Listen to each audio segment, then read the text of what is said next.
High school teachers of Reddit. What is the one thing that you want your students to know that you'd never tell them in person?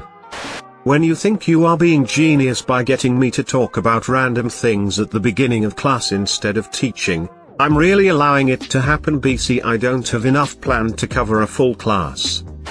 I knew you were cheating, so I gave you a test with the answers in a different order for the rest of the semester. You clearly weren't very bright to figure it out. And yes, I am that spiteful. It was easier than reporting the cheating. One day you're going to come across people who are not being paid to tolerate you. And all of a sudden life is going to become considerably more difficult. I encourage my worst kids as much or more than my favorites because I don't want them back in my class next year.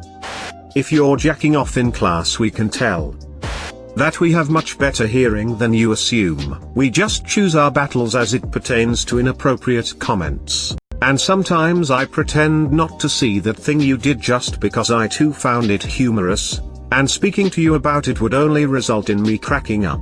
Edit, well, this really blew up. I am barely seeing people's reactions to it. I appreciate all the responses. A lot of great comments. And I can definitely share stories for those interested. Haha.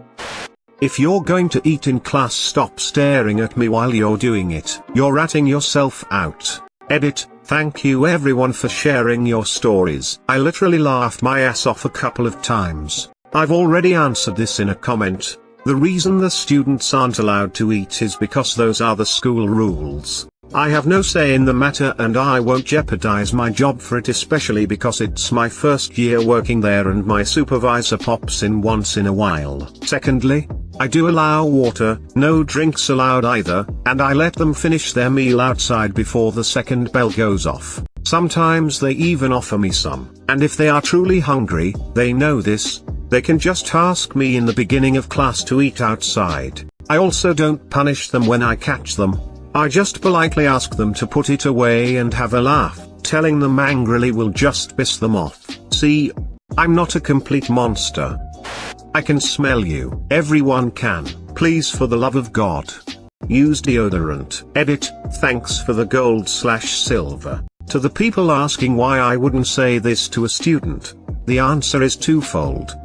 1. Puberty is a smelly ordeal. And a lot of the kids can't help it. 2. Because God forbid it's not their fault, infection, a cultural thing, or improper washing of clothes. You don't want to alienate that student forever.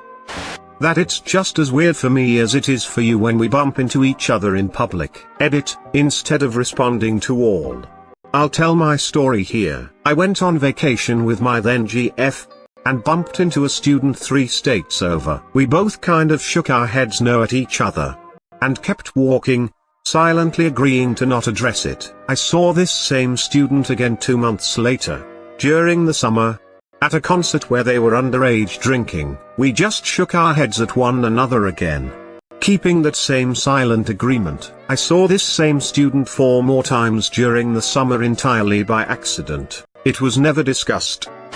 You know what, Jono? You're a little cunt. Gold. Twice. Thanks guys. I don't care that you came to class stoned. Just stop interrupting class.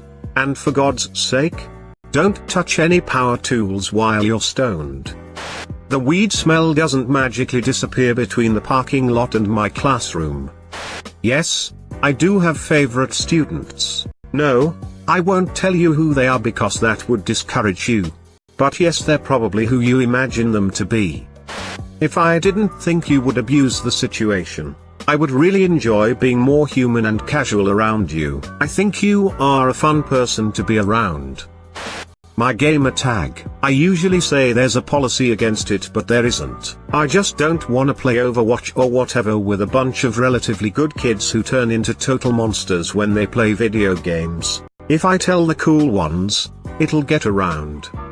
I'd imagine the hot teachers are very aware of the students' perception of them.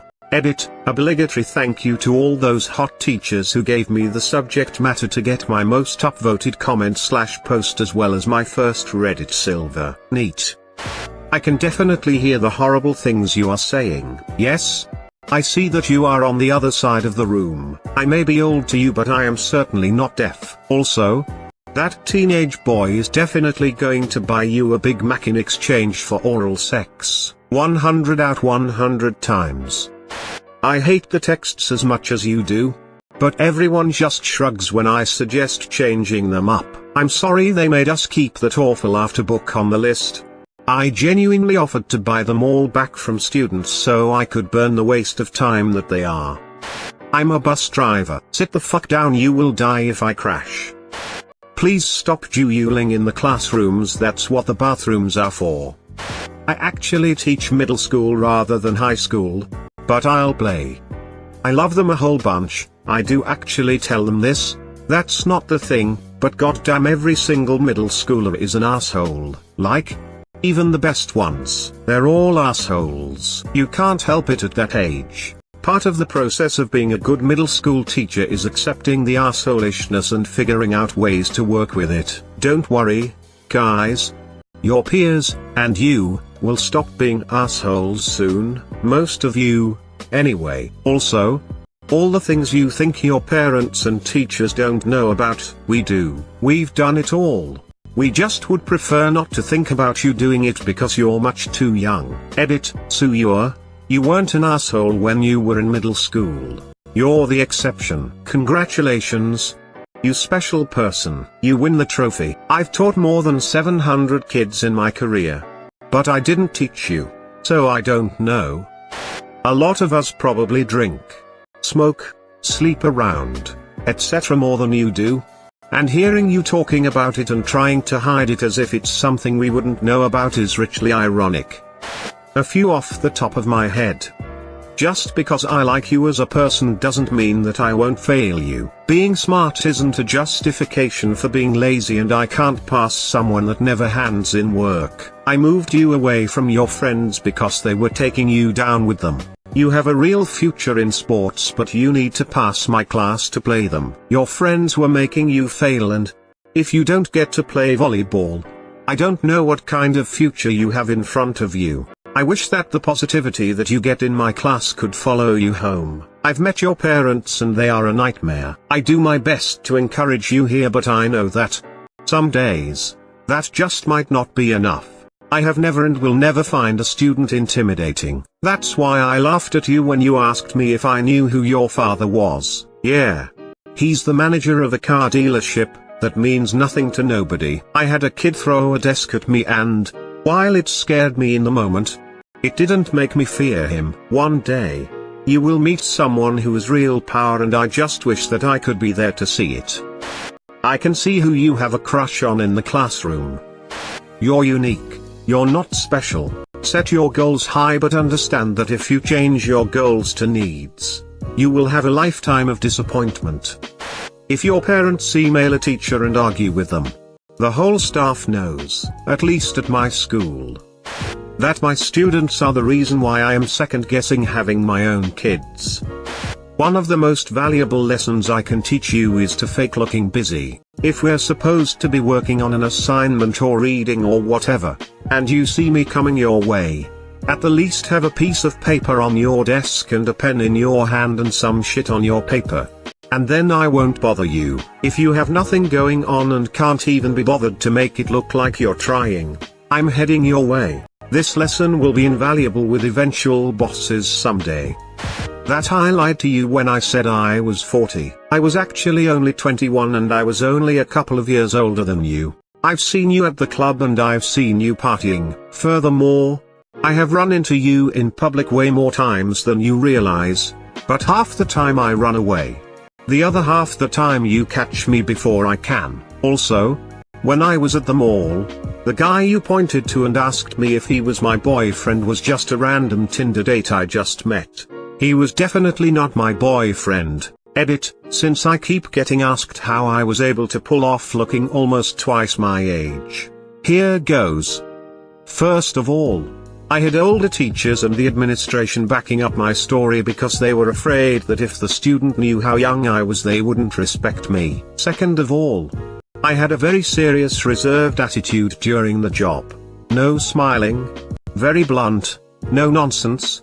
Only very rarely did I crack the occasional joke. Lastly, I did dress frumpier than I normally would in dark, formless colors, and sometimes I even gave myself a bit of dark circles under my eyes with black eyeshadow. Of course some students still questioned it, but when you have all your authority figures telling you one thing, it's rather difficult to not believe it. Edit 2, I taught in Thailand, meaning the students weren't in close proximity to foreigners all too frequently, so they didn't have much perception of what a 40-year-old foreigner should look like. I also look very racially ambiguous. My racial ambiguity also helped me out here. White people age very differently than black people, who age differently than Asians, etc.